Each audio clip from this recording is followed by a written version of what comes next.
Assalamualaikum warahmatullahi wabarakatuh. Alhamdulillah, alhamdulillahilladzi arsala rasulahu bil huda wa dinil haq lidhirahu 'ala dini kulli wa kafa billahi syahidan. Ada satu doa yang Rasulullah SAW mintakan kepada kita berlindung sebelum kita mengucapkan salam.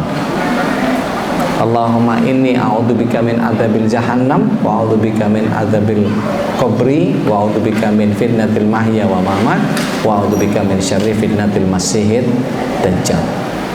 Empat ini saya nggak akan bahas dari sisi dajjalnya karena panjang riwayatnya. Dari riwayat At-Tabari itu butuh ratusan tahun untuk menjelaskan tentang dajjal. Saya ingin membahas tiga hal ini. Kita diminta berlindung kepada Allah SWT dari azab jahanam, azab kubur, dan fitnah kehidupan dan kematian. Berarti kalau kita mohon perlindungan kepada Allah SWT dari azab jahanam, berarti ada potensi dong kita akan diazab di jahanam. Berarti ada potensi kita akan diazab di kubur. Ada potensi kita difitnah oleh Allah SWT dengan kehidupan dan kematian.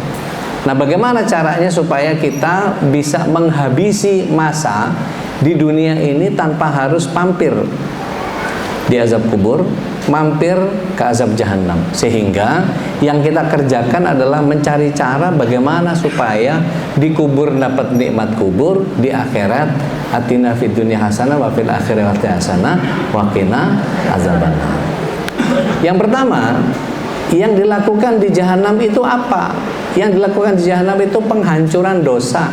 Ada orang yang terakhir dari neraka dimasukkan ke surga karena imannya sebesar biji sawi. Allah SWT memerintahkan kepada malaikat Malik, wahai Malik, carikan untukku orang yang terakhir masuk surga dari kalangan orang neraka. Maka orang ini dicari di hari pertama tidak ketemu karena luasnya neraka.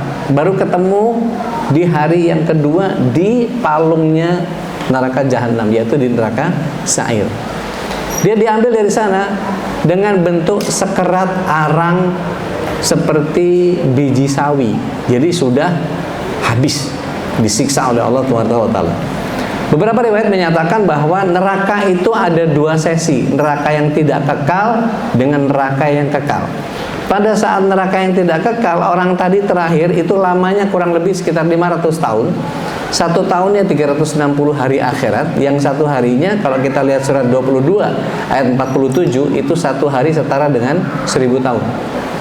Jadi waliyadzubillah, kita bukan orang itu, karena kita setiap muslim pasti masuk ke surga. Masalahnya mampir azab kubur, mampir azab jahanam ini yang kemudian kita kepengen tidak mampirnya dulu.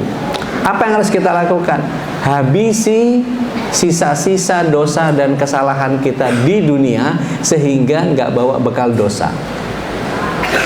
Kenapa orang-orang di kubur itu diazab? Kata Rasulullah SAW, istinjanya jorok.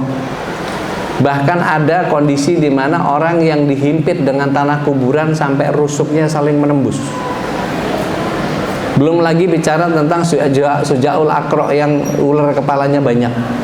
Belum lagi bicara tentang bagaimana siksa kubur itu betul-betul terjadi. Dan kita tahu bahwa di azab jahanam juga kurang lebih seperti itu. Apa yang terjadi dengan orang tadi yang mendapatkan ampunan dari Allah SWT berupa keimanan yang sebesar biji sawi tadi? Maka para malaikat membawanya ke Nahrul Hayyah, ke sungai kehidupan, kemudian diperbesar oleh Allah SWT sampai sebesar situna diro'an, 60 hasta. Maka baru kemudian dia diperintahkan untuk masuk ke dalam surga. Begitu masuk ke dalam surga, Allah SWT tutup pintu neraka, tidak ada lagi orang yang pindah dari neraka ke surga. Maka sejak itu Allah SWT menyatakan, sejak ini tidak ada lagi kematian. Setelah ini aku akan tambahkan kepada penduduk surga kenikmatan yang tidak akan pernah aku tambahkan kecuali setiap hari bertambah nikmat, bertambah nikmat, bertambah nikmat, bertambah nikmat. Dan sedangkan untuk orang-orang neraka tidak akan aku tambahkan siksaan kepada mereka kecuali setiap harinya bertambah parah, bertambah parah, bertambah parah, bertambah parah. Dan ketika itu Allah SWT mengumpulkan orang-orang surga, wahai orang surga, maukah kalian aku tunjukkan kepada satu kebaikan yang tidak ada kebaikan setelahnya? Maka ada seorang juru bicara dari surga mengatakan, ya Allah, Engkau berikan rahmatmu 101 di dunia dan 99 rahmat Kau berikan kepada kami di surga ini, belum ada satupun yang selesai kami tuntaskan dari sekian banyak rahmatmu. Apalagi yang hendak Kau berikan kepada kami, yakni kebaikan yang tidak ada kebaikan setelahnya. Maka ketika itu Allah SWT membuka tabir gaibnya, dan bahkan kita bisa menyaksikan wajah Allah seperti kita melihat bulan purnama. Masya Allah. Maka pada saat itulah kemudian kita membutuhkan yang namanya ampunan ketika kita sebelum wafat, sehingga tidak perlu kita mampir azab kubur, tidak perlu kita mampir azab jahanam. Maka doa yang tadi dimintakan kepada kita untuk berlindung dari 4 tadi, Allahumma inni a'udzubika min adzabil jahannam wa min adzabil kubri wa min fitnatil mahya wa mamat, bisa kita aktualisasikan, bisa kita amalkan dengan cara banyak. Yang pertama, di dunia Allah SWT melihat kita melakukan begitu banyak amal-amal yang menghapuskan dosa-dosa. Wudhu menghapuskan dosa, hapus dosa. Saum Arafah menghapuskan dosa setahun. Saum Muharram menghapuskan dosa 2 tahun.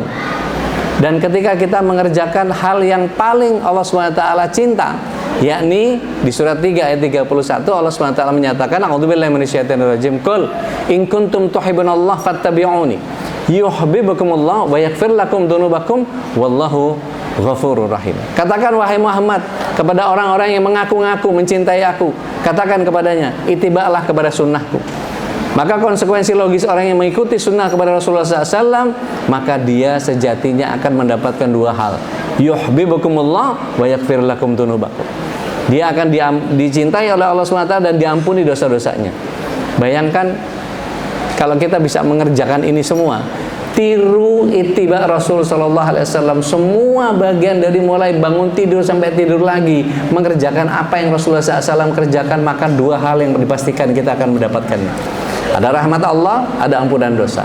Terbayang oleh kita ketika kita bangun tidur, kita membaca alhamdulillahilladzi ahyana ba'da ma amatana wa ilaihin nusyur, sepanjang kita hidup senantiasa berada dalam rahmat Allah, dalam ampunan dosa.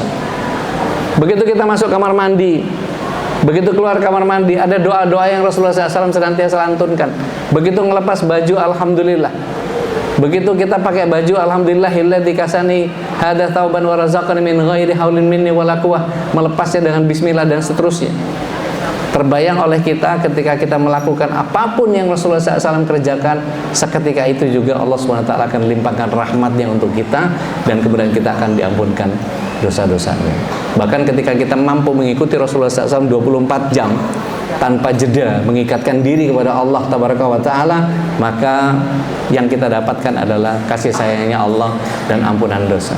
Kita habiskan seluruh dosa-dosa kita dengan mengamalkan sunnah yang datang dari Rasulullah SAW, tidak ada satupun yang bisa terlewat, maka insya Allah kita akan menjadi orang yang dijaga oleh Allah SWT dalam keimanan yang di surat 14 ayat 27 tadi disabitkan oleh Allah SWT, disebut oleh Allah SWT dalam ayat itu di surah Ibrahim ayat yang ke-27, a'udzubillahi minasyaitonirrajim, yusabbitullahu alladhina amanu bil qawli tsabit fil hayati dunya wa fil akhirah wa yudhillullahu dhalimina wa yaf'alullahu ma yasha. Sehingga ketika kita berusaha untuk menghadirkan keimanan yang sempurna, maka Allah SWT akan mengokohkan keimanan kita, dan kemudian serta-merta kita akan dibawa oleh Allah SWT kepada peneguhan iman, tidak hanya di dunia, di alam kubur, dan kemudian sampai ke akhirat, dan kelak dikumpulkan oleh Allah SWT bersama keluarga di surga. Wallahu a'lam bishawab. Mudah-mudahan faedah singkat dari apa yang saya sampaikan ini membuat kita menjadi makin cinta sama Rasulullah SAW, makin mengagungkan Allah Tabaraka wa Ta'ala, dan kita semua senantiasa Allah SWT berikan kemampuan untuk senantiasa istiqomah di jalan Allah Tabaraka wa Ta'ala. Allahumma fil jamil muslimin wal muslimat wal mu'minin wal mu'minat al ahya'i minhum wal amwat innaka ala kulli syai'in qadir. Rabbana dzalamna anfusana wa illam taghfir lana wa tarhamna lanakunanna minal khasirin. Rabbana wa la tahmil 'alaina isran kama hamaltahu 'alal ladzina min qablina. Rabbana wa la tuhammilna ma la taqata lana bih wa'fu 'anna waghfir lana warhamna anta maulana fansurna 'alal qaumil kafirin fansurna 'alal qaumil musyrikin fansurna 'alal qaumil zalimin fansurna 'alal qaumil munafikin. Rabbana la tuzigh qulubana ba'da idh hadaitana wa hab lana min ladunka rahmah innaka antal wahhab. Rabbana fir lana dzunubana wa liwalidina warhamhum kama rabbawna shighara. Rabbana hab lana min azwajina wa dzurriyyatina qurrata a'yun waj'alna lil muttaqina imama. Allahumma yassir umurana wasrah sudurana wakhdim ya Allah bi salihati a'malana. Rabbi yassir wa la tu'assir, rabbi tammim bil khair. Allahumma rahmataka narju fala takilna ila anfusina tarfata ain wa aslih lana syu'unana kullaha la ilaha illa anta. Rabban nas adbil ba'sha anta syafi' la shifa illa shifa'uk isfi kulli maridin ya syafi' la shifa'an shifa' illa shifa'uk shifa'an la yughadiru saqama. Subhana rabbika rabbil izzati amma yasifun wassalamun alal mursalin walhamdulillahi rabbil alamin. Subhanaka Allahumma wa bihamdik nashhadu an la ilaha illa anta nastaghfiruka wa natubu ilaik. Allahumma minkum wa sawfil azim wa sallallahu ala nabiyyina Muhammadin wa ala alihi wa sahbihi ajmain. Assalamualaikum warahmatullahi wabarakatuh.